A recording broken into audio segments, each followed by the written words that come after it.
आज मैं आपको श्री सोमनाथ मंदिर की कथा, उसके इतिहास और उसके महत्व के बारे में बताऊंगी, जो कि गुजरात राज्य में अवस्थित है, समुद्र के किनारे।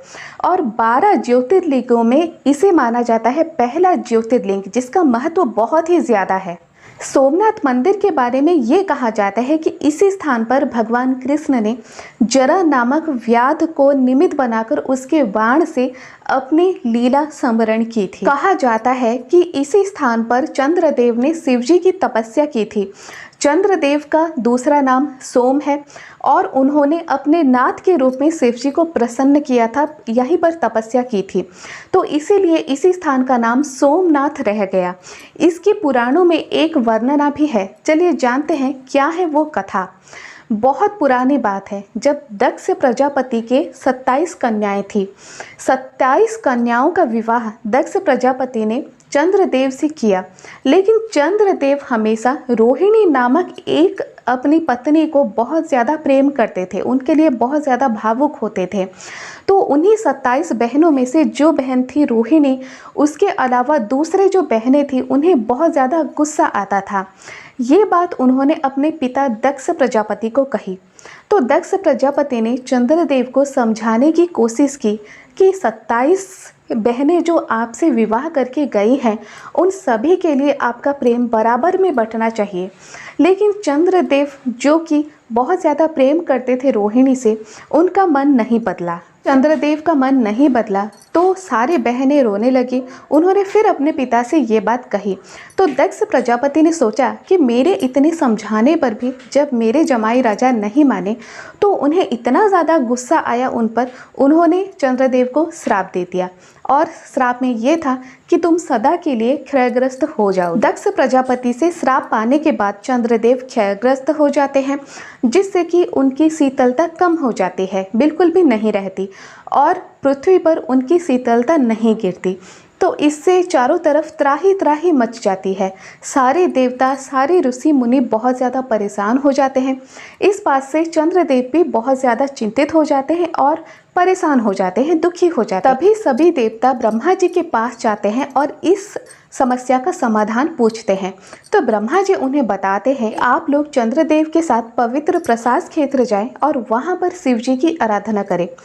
तो चंद्रदेव और दूसरे देवता सब मिलकर पवित्र प्रसाद क्षेत्र आते हैं, जो कि अभी का श्री सोमनाथ मंदिर का स्थान है। वहीं पर चंद्रदेव तपस्या करते हैं भगवान शिव की और 10 करोड़ बार महामृत्युंजय मंत्र का पाठ भी करते हैं, जिससे कि भगवान शिव बहुत ज़्यादा प्रसन्न हो जाते हैं और वरदान देते हैं चंद्रदेव को कि आपकी शीतलता हमेशा के लिए आपके पास ही रहेगी, लेकिन दक्ष प्रजापति का श्राप भी आपके साथ रहेगा, क्योंकि उनके वचन को खंडित आप नहीं कर सकते। इसीलिए मैं आपको ये वरदान देता हूँ, आप क्षयग्रस्त तो रहेंगे, लेकिन आपकी शीतलता हमेशा ऐसी ही रहेगी। पूनम से 15 दिन पहले यानी अमावास के बाद एक एक कला आपकी बढ़ती जाएगी और पूर्णिमा के दिन आप पृथ्वी को पूर्ण शीतलता दे पाएंगे।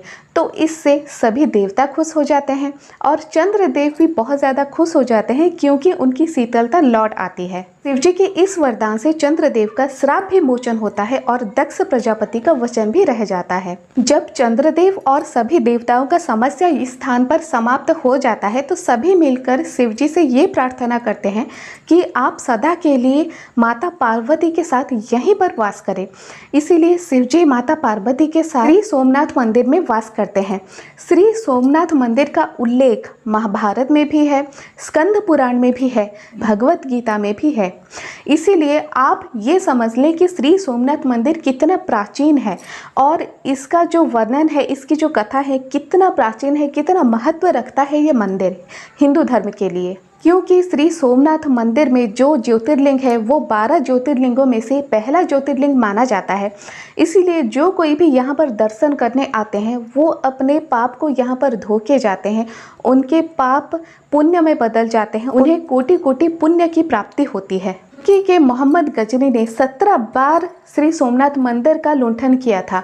उसे बहुत ज़्यादा धन का लोभ था। कहा जाता है कि पहले श्री सोमनाथ मंदिर में बहुत ज़्यादा धन चढ़ाया जाता था, वैसे तो भारत के सभी मंदिरों में बहुत ज़्यादा धन चढ़ाया जाता था पहले के समय, वो तो अब भी होता है, लेकिन श्री सोमनाथ मंदिर में बहुत ज़्यादा धन था और उसी धन के लालच में तुर्की के मोहम्मद गजनी आता था और बार बार यहाँ पर लुंठन करता था। इसके साथ भी बहुत तोड़फोड़ मचाता था। क्योंकि इतने बार आक्रमण हो चुका है, इसलिए सोमनाथ मंदिर भी बहुत ज़्यादा तहस नहस हो चुका था।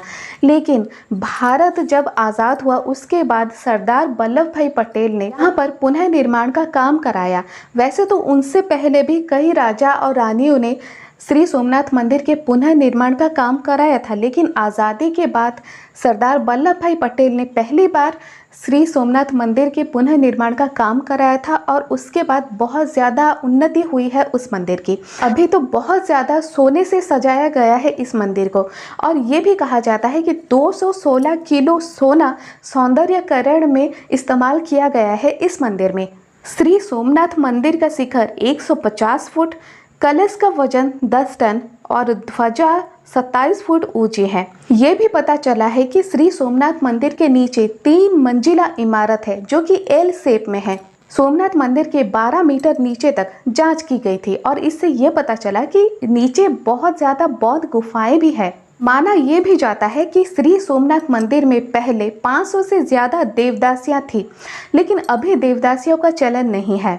श्री सोमनाथ मंदिर गुजरात का एक ऐसा मंदिर है जो कि देश भर में उसका महत्व रखती है बहुत ज़्यादा। देश भर से और दुनिया भर से लोग आते हैं श्री सोमनाथ मंदिर में दर्शन करने के लिए।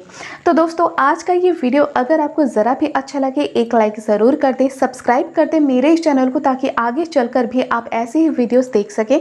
शेयर करें अपने दोस्तों के साथ।